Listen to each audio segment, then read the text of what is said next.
बोलती पुस्तके. ज्यांना वाचनाचा नाद त्यांना बोलती पुस्तके घाली साद.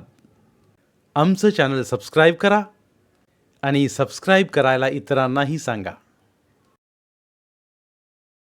नमस्कार श्रोते मित्र हो, बोलती पुस्तके सादर करत आहे लेखक अशोक रास्ते लिखित कथा आक्रीत. सुंदरवाडी हे गाव तसं खेडच. गावचा हुंबरा असेल 1000-1200चा, पण गावातली माणसं लई बेरकी. जो तो आपल्या परीनं कष्ट करून जमिनीत राबून पोट भरायचा.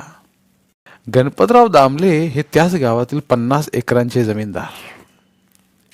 त्यांचं वय 60 वर्षांचं, पण ते आज अस्वस्थ दिसत होते.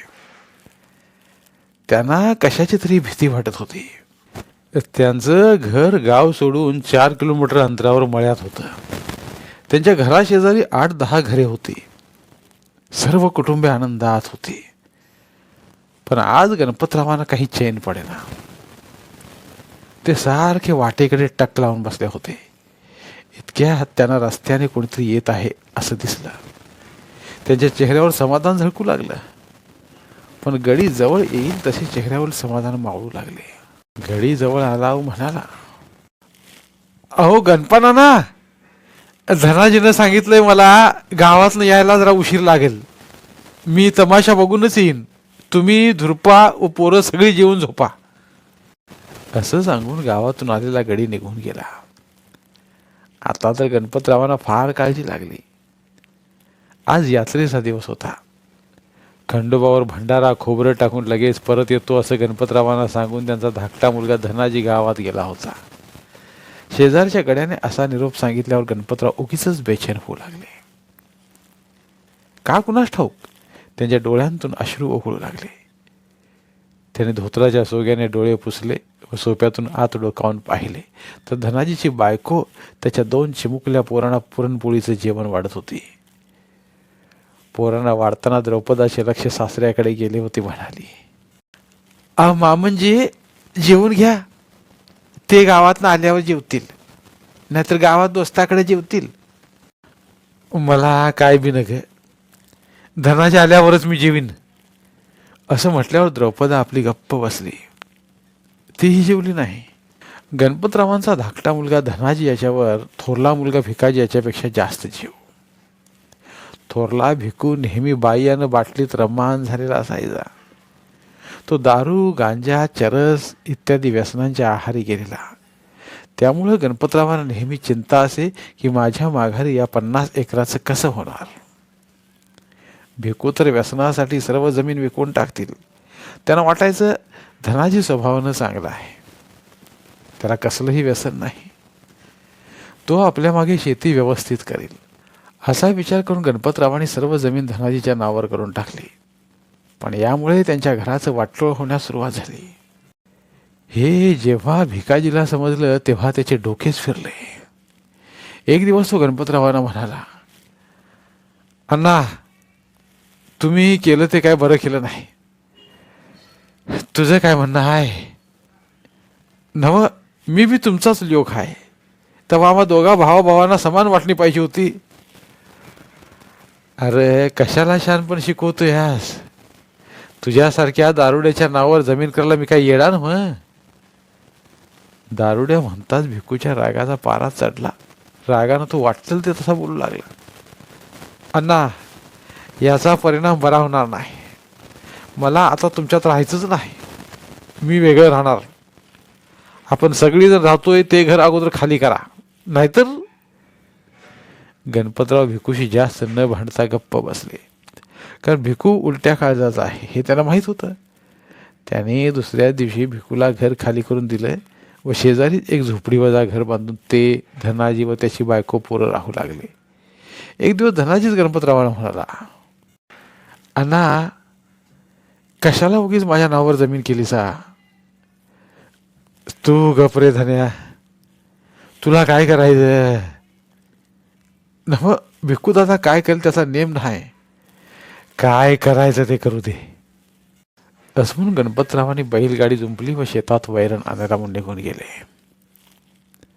संध्याकाळची वेळ होती. सर्व माणसं शेतात काम करून घरी परतत होती.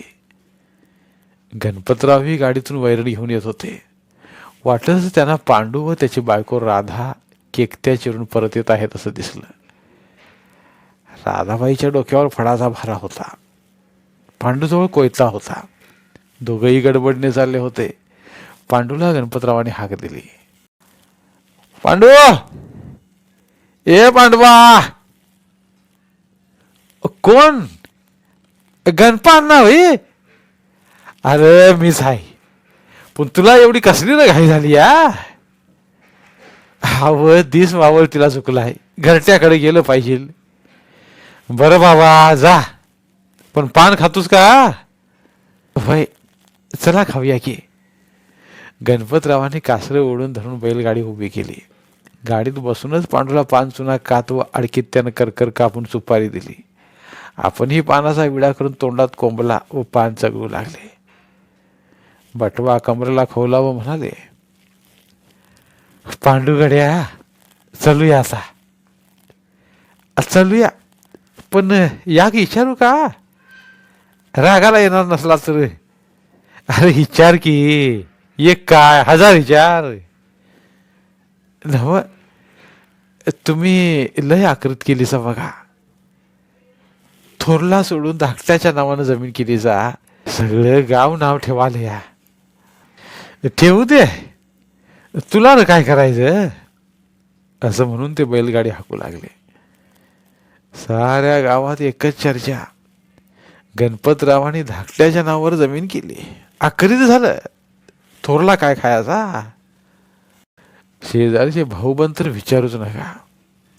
ते दोघा भावांचे एकमेकाविषयी कान भरत शेजारची पारू काकू भिकूच्या बायकोला म्हणाली, अगं रखबा, काय वाटते? नव, मी म्हणते भिक्या अगोदरचा का धन्या अगोदरचा? आमचं हेच की.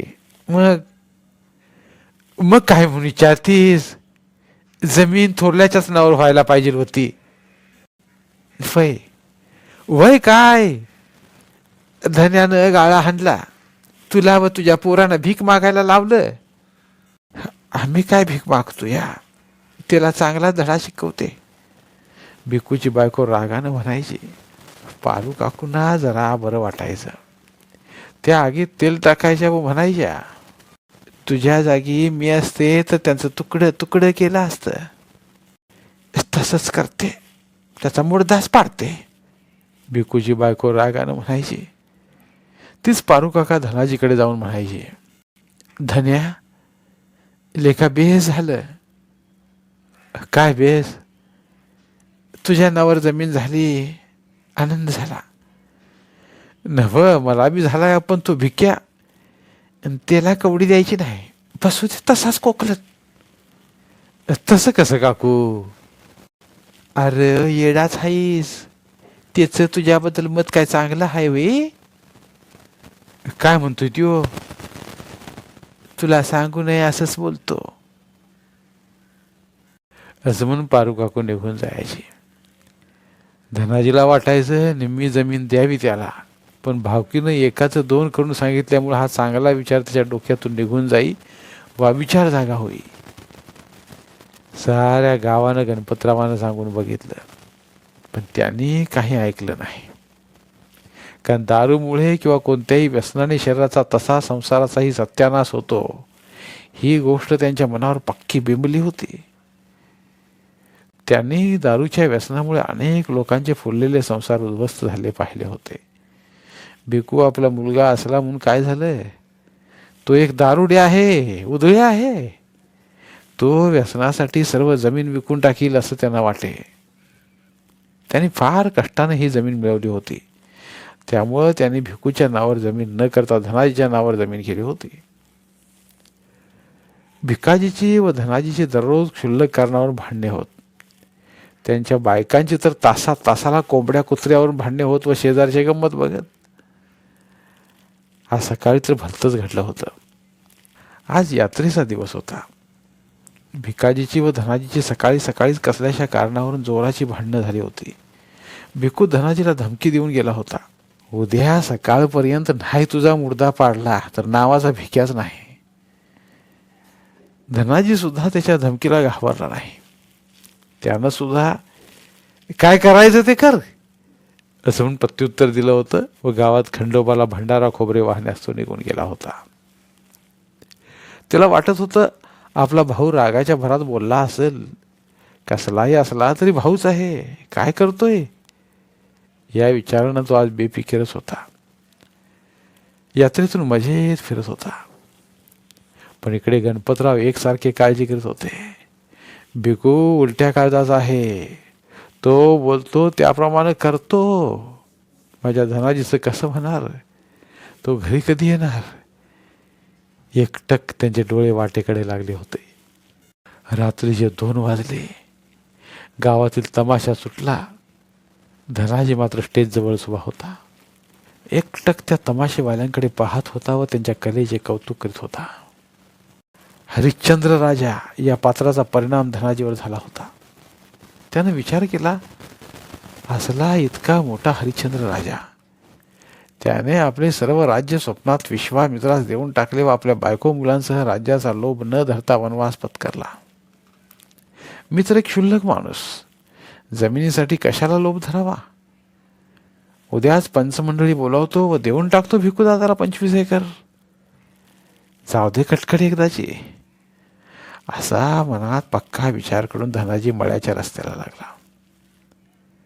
पाहतो तर रस्त्याला एक चिट पाखरू नव्हतं. सर्व माणसं त्याच्या अगोदरच निघून गेली होती. मागचा पुढचा काही विचार न करता तो रस्त्यानं चालू लागला. जरा पुढे गेल्यानंतर त्याला जरा भीती वाटू लागली, पण तसाच निडर होऊन तो चालू लागला. इकडे करबंदीच्या जाळीत भिकाजीनं 4 गाड्यांना सूचना दिल्या. हातात फरशी कुऱ्हाडी घेऊन भिकू व त्याचे साथीदार बाहेर पडले. धनाजी झपझप पावलं टाकीत ओढ्याजवळ आला व त्याच्या कानावर 2 शिळा ऐकू आल्या. आता मात्र धनाजी फारच गोंधळला. त्या शिळांचा अर्थ त्याला लावता येईना. तो विचार करतो न करतो तोच त्याच्या शरीरावर कुऱ्हाडीचे कचाकच घाव बसू लागले. धनाजी शेवटचा क्षण येऊन खाली कोसळला. त्याच्या डोळ्यासमोर त्याची बायको पोरं दिसू लागली. त्यानं आपल्या घराकडे पाहिलं तर त्या आगीच्या ज्वाळा आकाशात भिडत आहेत असं दिसलं. धुरपा म्हणून त्यानं हंबरडा फोडला व धरती मातेच्या मांडीवर आपला देह ठेवला. भिकोजीच्या 4 साथीदारांनी हे काम केलं होतं. भिकूनं धनाजीच्या झोपडीत सर्व झोपले आहेत असं पाहून झोपडीस आग लावून दिली होती व धनाजीच्या बायको पोरांची त्यात होळी केली होती व गणपतरावांचा सुद्धा त्यात बळी गेलेला होता. धन्यवाद. पुन्हा भेटूया एका नवीन कथेसह.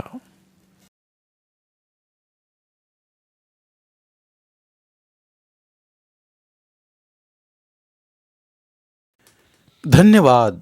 प्रिय श्रोते मित्र हो, आपल्यासाठी एक आवाहन. आमच्या चॅनलच्या प्लेलिस्ट विभागात तुमच्यासाठी शेकडो कादंबऱ्यांचे ऑडिओ बुक्स उपलब्ध आहेत. तिथे प्रत्येक कादंबरीचे सर्व भाग एकत्रित मिळतील. त्यामुळे सध्या सुरू असलेल्या क्रमशः कादंबरीच्या पुढील भागासाठी वाट पाहण्याची गरज नाही. तुमच्या वेळेनुसार तुम्ही संपूर्ण कादंबरी सलगपणे ऐकू शकतात आणि साहित्याचा आस्वाद घेऊ शकता. कृपया आमच्या चॅनलच्या होमपेजवर जाऊन प्लेलिस्ट चेक करा आणि तुमची आवडती कादंबरी निवडा. धन्यवाद.